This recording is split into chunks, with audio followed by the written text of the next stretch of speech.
Bloom's Delicatessen. Sam speaking. Oh, Mrs. Epstein, a pleasure. We got a piece of corned beef. You're going to kiss me. No, money to it, course, of course. A loaf of rye bread, the usual, 4 pickles from the barrel. You're sending the Goldfur boy to pick it up? Fine, Mrs. Epstein. Thank you. The mail's by the cash register, Sammy. I got it, Mama.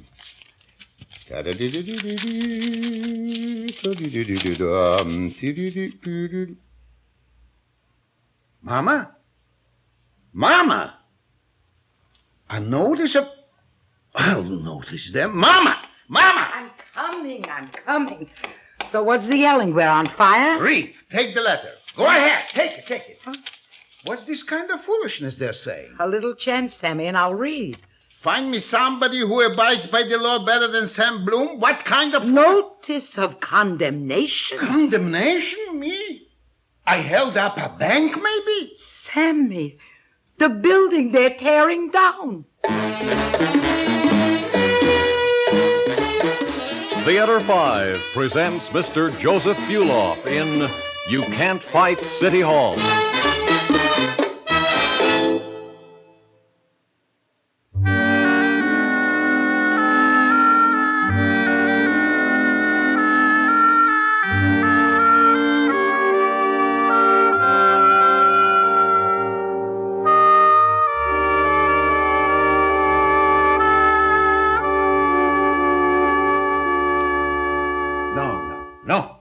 No, let me tell you this, Mama, no. This building nobody is tearing down. It says in the letter... No, this is final no. N-O, this is how you spell. The property is condemned, the building will come down, it says. Condemned? A building you condemn? Our building maybe picked somebody's pocket, maybe shot somebody? No, Sammy. What it means, they condemn a building, it means they want to tear it down. They could put something else there. I know. What do you think? I'm stupid, maybe? Oh. Well, you said, please. I wish you wouldn't walk up and down, Sammy. It makes me nervous. Look who is nervous. They're tearing down my building and she's nervous. So my building a little too, maybe, couldn't you say? Yes, Mama, yes. I'm sorry. And David's too. They're tearing down my building over my dead body. Please, Sammy. Now listen to me. I was 20 years old and I was pushing a bagel cart, and I was glad I got one to push. I was poor, but I knew I'm in a free country and I wouldn't have to stay poor. So I was saving my pennies. Holes I had in my shoes, but I was saving my pennies. And you want to know what for? You want to know? Yes, Sammy. I was saving to marry a nice, hard-working girl, pretty too, to have children. Well, one anyway. And I was going to invest it in a business, so I wouldn't have to push up and down Canal Street. Are you listening to me? Yes, Sammy. So here I am. I got a wife, I got a son, I got a fine delicatessen store. I got a nice flat with hot water over the store. I own the building free and clear. You hear what I say? Free and clear. I hear you, Sammy. In this country, you own a building free and clear. Who is going to take it away? It says here, the city of New York. Ha! You're pacing again. Listen to me. All my life, I was working like a dog. I should have something to leave to my son, David.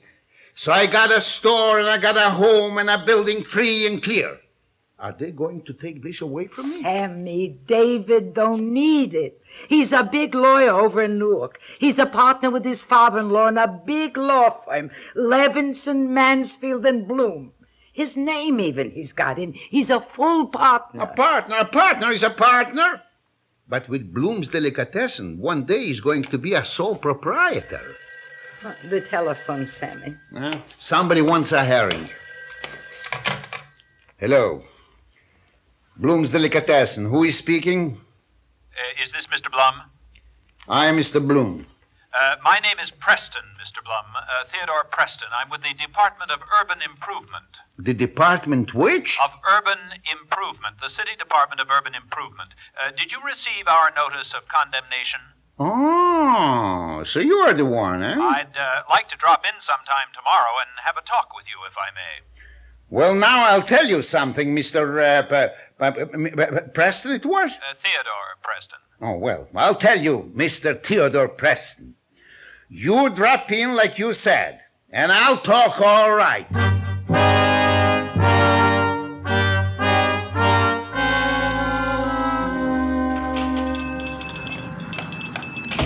Good afternoon. Can I help you? Are you Mr. Blum?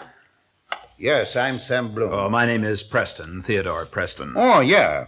Mr. Preston from the department, we should tear down everybody's building, yeah?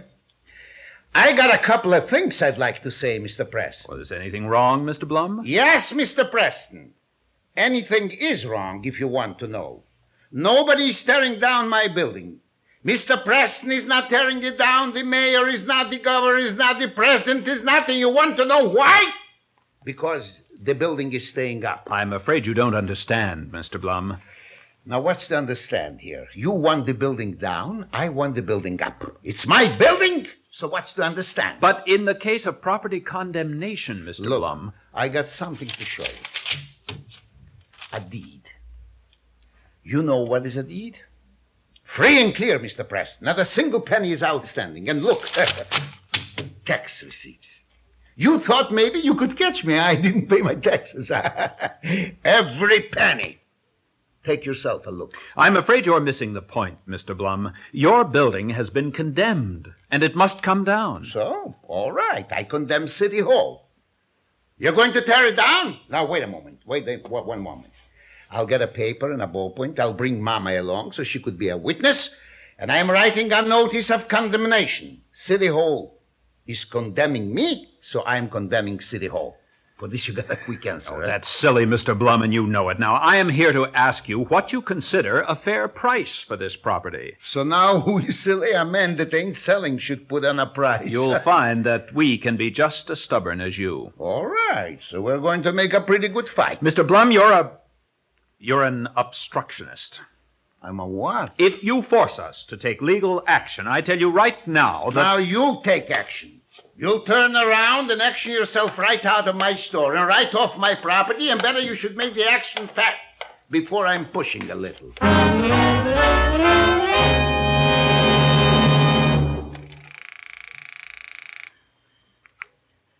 Hello? It's you, David? Oh, hello, Mama. How are you? Worse, I couldn't wish my bitterest enemy. It's a disaster, David.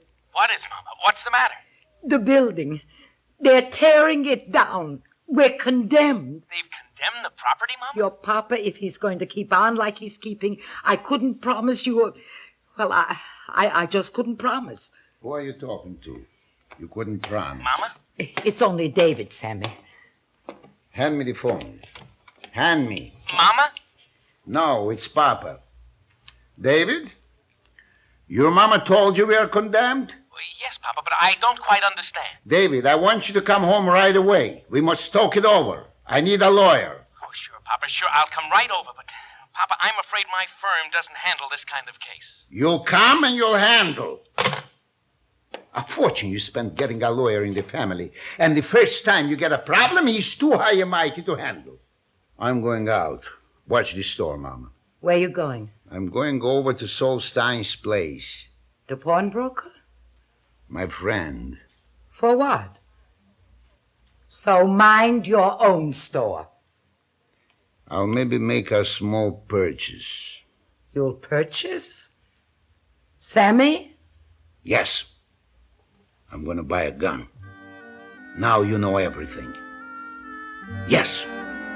A gun.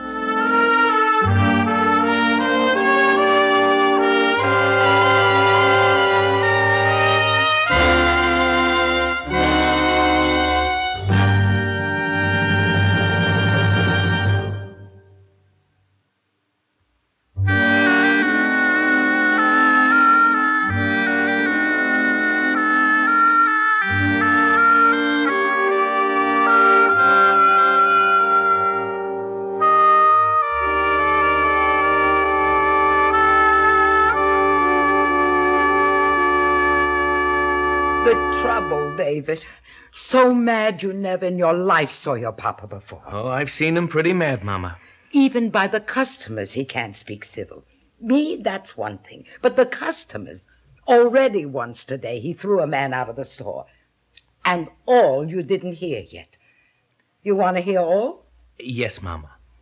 A gun he's got.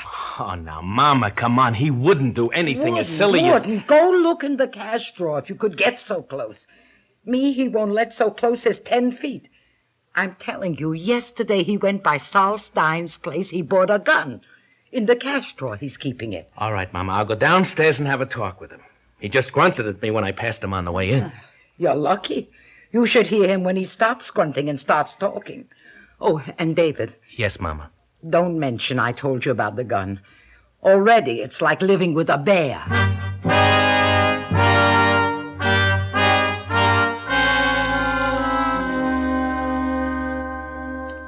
So this is why you're coming to see me, David?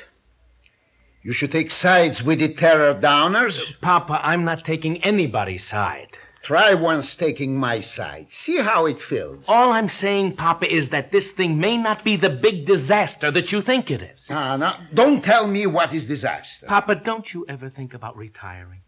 Do you want to stay here and work day and night until you drop? Now, Abel Schmidt's been down in Miami Beach almost 3 years, and he's not a day older than you are. So, not only they're tearing down my building, now my own son sends me out of town. I shouldn't bother him anymore. Papa, for heaven's sake, I'm just I shouldn't work until I drop. But it's okay if I die from hardened arteries, so long as I got a suntan. Oh, if you won't listen to me, Papa, then what's the use? Or maybe from drowning. Or a shark should eat me up, eh? When you've finished, I'll talk. So I finished. Papa, the city doesn't want to cheat you. They'll give you a good price for your property, probably more than you could ever get from anybody else. With what you've already saved and what they'd pay you, Papa, you could live like a king in Miami Beach. Like a delicatessen man I'm living, in my own neighborhood. Listen, Papa, from what Abel Schmidt's wife writes to Mama, he's living like a king in my... Abel Schmidt! All of a sudden, everything is Abel Schmidt. Oh, Papa. About Abel Schmidt, I don't wish to hear. All right, Papa. I'll go down to City Hall and see what I can do. So, you're coming down from the high horse so far down so you could handle such a case as mine. My firm isn't handling it, Papa, but I'll see what I can do myself. Yeah. You're a good boy, David. Thank you, Papa. And if you get a chance while you are down by City Hall, punch in the nose that Preston fellow.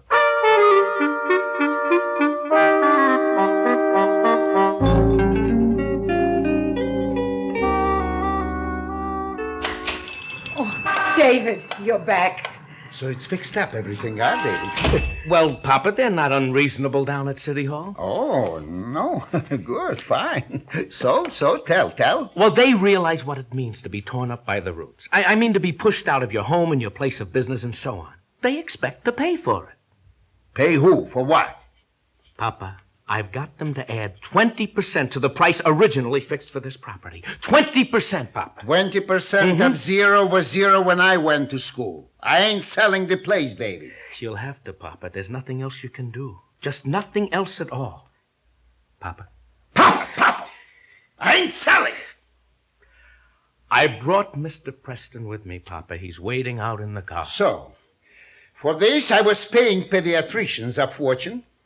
For this I was getting up in the middle of the night that you should have a glass of water. Oh, Papa. For this I was putting back all the windows your baseball was breaking. I was paying when you ran into a car. I was sending you to a fancy lawyer's college for this. You traitor. Sam! Please, Papa, please. Look, it's City Hall, Papa. They're too big for us. All right. Bring in the big City Hall. Bring in your Mr. Preston. Why do you have to go by the cash register, Sammy? From thieves, a man should protect what he's got left, if he's got something left. So, David, bring in your friend. Come on in, Mr. Preston. Sammy, I want you should promise me right now before Mr. Preston is inside you wouldn't do anything foolish. Foolish? I can't imagine what your mama is talking about. David! It's all right, Mr. Preston. Mr. Blum, I'm sorry we had trouble the first time I was here. So, he's sorry. I realize now that... Now, don't come any closer, Mr. Preston. The gun, David, the gun. Every right I got. Now, you listen to me, Mr. Preston. and I wouldn't like you, you should talk back. First of all, I'm an American citizen, right? You don't have to answer. So this makes me a free man, right? This I'm hearing for years, an American citizen, a free man. I got rights, right? And one of these rights I got, I could fight for my own home. It's free and clear, I'm allowed. Did a pioneer have to apologize when he shot an Indian? Please, Mr. Blum, put that thing away. I'm making a speech, Mr. Preston. I don't know maybe so much about little laws like condemning, but big laws I know, Mr. Preston. Like my building is my building. You know who can tear down my building? Me. That's who. And I ain't tearing, Mr. Preston. So now you get out of my building, Mr. Preston, if you don't like the idea of getting shot by a property owner. You better stay out. I'm now counting up to 3. 1. Oh, Papa, stop it. Move a little to one side, David. You are right between me and Preston. I'm going to faint. I wouldn't be surprised. Mama, put your head between your knees. Papa. Not traitor. Papa, you'd better give me that gun. Think a minute, please. Look down at your hand and see what you're holding in it. A gun, Papa. That's what it is. I know what it is. You were pointing it at Mr. Preston. You were threatening him with it. You actually meant to shoot him. Well, Put your head between your knees, Mama. Papa, you might have killed him. That's what guns are for, Papa, to kill people. More likely I'd miss. So what difference would that make, except to Mr. Preston? Papa, this is worse for me and for Mama than having your building condemned is for you. My father, a man who might kill somebody. Oh, no. Papa, give me the gun. All right. Now, you'd better go, Mr. Preston. You can come back tomorrow. It'll be all right by then. I could bring charges. Yes, I know. I know you could, but I hope you won't. You'd better go now. Well, put your head between your knees, Mama.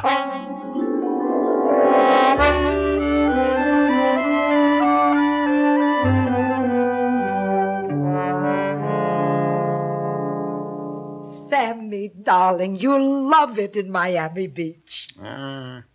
Don't make no difference I'm loving or hating or... Oh, Papa, you live in a little house by a beach. You can have a swim every morning before breakfast if you want it.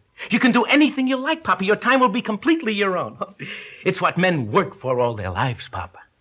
I'm a delicatessen man. I want less a year loafing. Your friend Abel Schmidt was a delicatessen man, Papa. He's doing all right down there. He likes You it. should read what Minnie writes. Abel putters in the basement. He smokes his pipes. He clips his bushes. He's happy as a lark. All right. I'm going to call Abel on the telephone. He should tell me himself. By long distance? What's to say? Such an expense. Mama.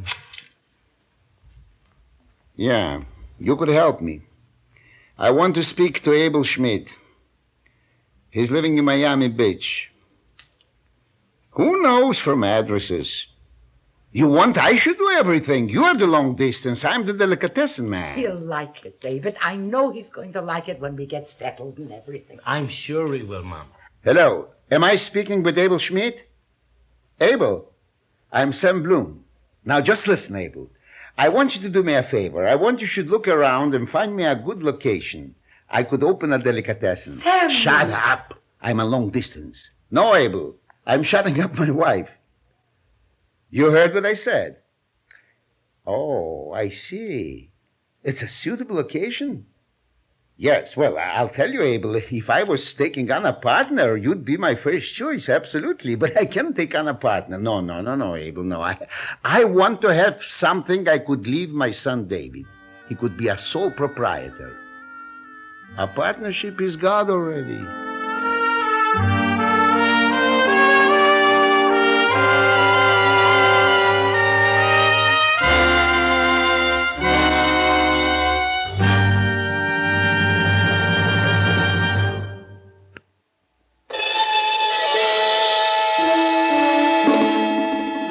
5 has presented You Can't Fight City Hall, starring Mr. Joseph Buloff. Written by Fielden Farrington, directed by Warren Somerville. Featured in the cast, Ethel, Everett, Robert Hastings, and Elliott Reid. Script editor, Jack C. Wilson. Original music by Ralph Herman. Orchestra under the direction of Glenn Osser. Executive producer for Theater 5, Mr. Lee Bowman. We invite your comments. Write to Theater 5, New York 23, New York. This is Fred Foy speaking.